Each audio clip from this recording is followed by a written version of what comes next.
subscribers. So today I'm actually just doing a little bit of yard cleanup.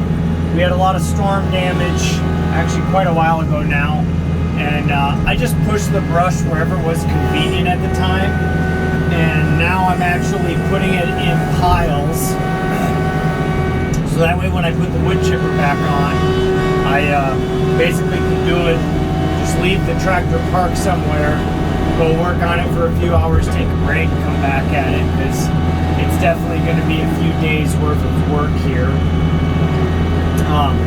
This is another good example of where the 4-in-1 bucket really does a good job. It just the pinch function on how it works, the natural awkward size of everything you're grabbing and working in brush really works well.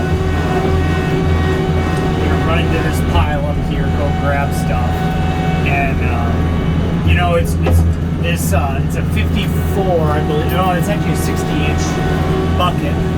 It's sized very well for this. You don't hardly even notice the bucket on it. It doesn't weigh too much. This one I'm actually picking up a little bit of sticks here. Some of the bigger stuff. See how it does. Mainly just got the sticks and less of the brush. And one thing when you're picking up with this is you have to kind of re-pinch whatever it is you're grabbing. Because as you pick it up, things loosen, things fall out of the bucket, and then you just gotta basically put some bite pressure back on it, and then away you go. So that's pretty much it. I thought I would just do a video of it working. I don't really have any other updates. I don't have any purchases on the horizon for this piece of equipment actually right now. I kind of want to invest in a little bit better wood chipper, but I just don't think it's on the calendar for this year. I'd like to get one basically where it has a feeding element to it, instead of you push the stick down the hole and be smart about it, otherwise you're going to lose fingers. That kind of gets old after a while, especially if you're going to do a day's worth of wood chipper. So yeah.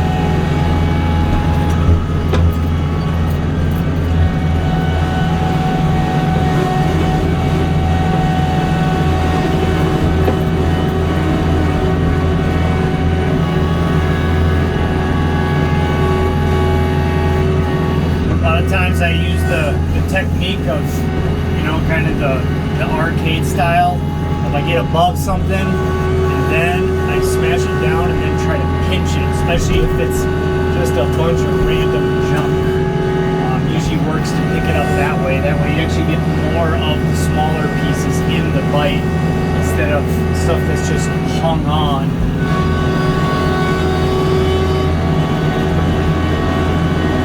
Works a little better, still not foolproof, does the job.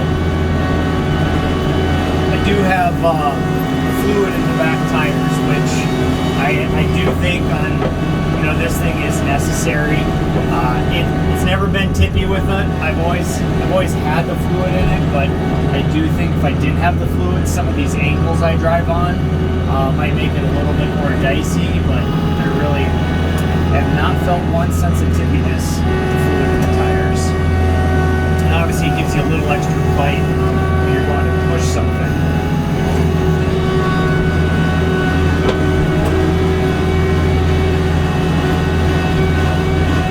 You'll notice on the top of the bucket I have 3 hooks welded on there.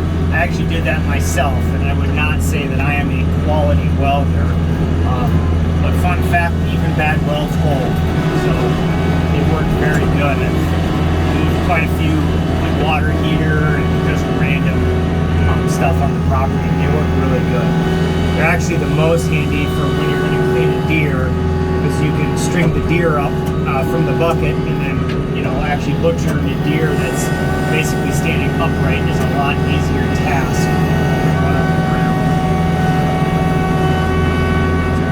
Process.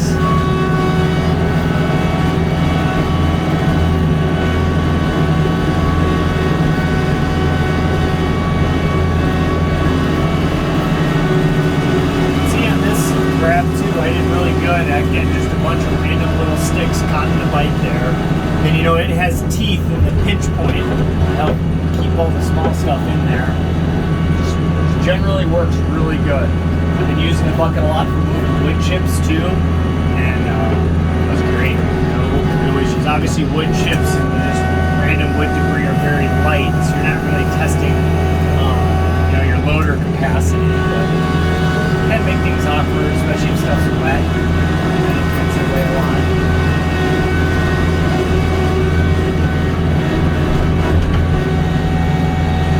I don't think the video shows it, but I got a bunch of just little hills I'm popping in and over with this thing, and it does a really good job.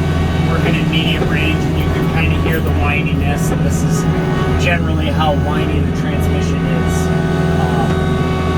All my other hydrostats are not this whiny. It's just, I think this one's already kind of notorious for it has that very signature hydrostat whine.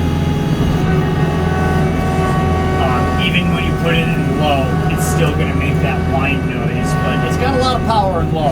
I've just run up the wood piles and pushed the whole pile in low, so it's not that it lacks power, it's just how it's designed.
Definitely, I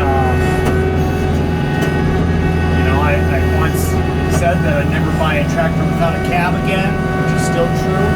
And now I don't know that I'd ever have a tractor without a combo bucket like this. It's just so handy to instantly go from, wood chips or moving a small amount of dirt to let's go pick up some branches and move some stuff. Just the really random stuff of something. I had some concrete I actually had to go remove from the ground, and it was nice because with the bucket, not only could you just use it as a general bucket to pry up the concrete, but once it was up, I could just pinch the concrete to get it out. Way better than trying to dig it out by hand. So, all right, well, I'm gonna just push this pile together a little bit better. Just make sure I don't lose any bone area. See there. Obviously the transmission line's just a little bit extra. Giving it some push, but I'm working in medium, two-wheel drive.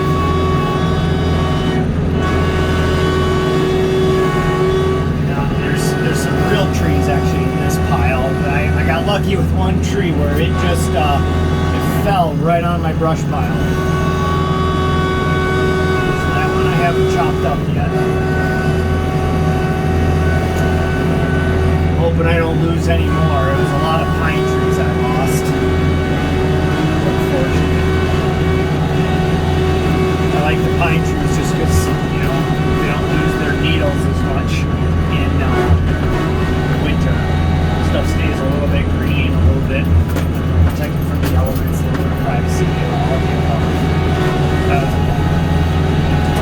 Alright, I think that's what I'm leaving today. I'm just going to go clean up the rest by hand and throw it now in my bucket. Alright, thanks everyone. Until next time.